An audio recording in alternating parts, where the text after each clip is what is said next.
টোটো বন্ধ করে চালকদের কর্মহীন না করা, পুরনো টোটো বন্ধ না করা সহ একাধিক দাবিতে পথে নামল মুর্শিদাবাদ জেলা টোটো চালক ইউনিয়নের কর্মীরা। বহরমপুরে এফইউসি মাঠ থেকে মিছিল করে আরটিও অফিসে যান এই সংগঠনের সদস্যরা।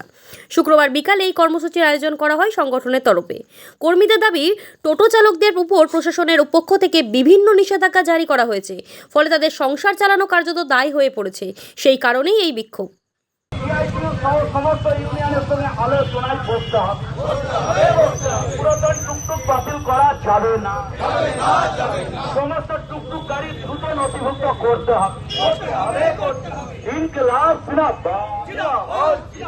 বাতিল করা যাবে না, যাবে না, যাবে না। সমস্ত টুকটুক গাড়ি দ্রুত নথিভুক্ত করতে হবে, করতে হবে, করতে হবে, করতে হবে। ইনকিলাব জিন্দাবাদ।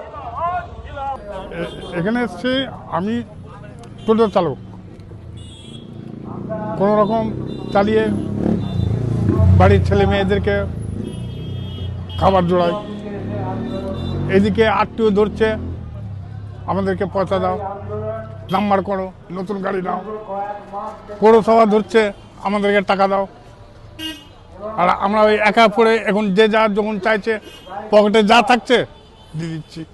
আমাদের দাবি যে আমরা এই পুরনো গাড়ি ছেড়ে নতুন গাড়ি কেনার আমাদের অর্থ নেই, কত করে নেই যে নতুন গাড়ি কিনবো আমরা।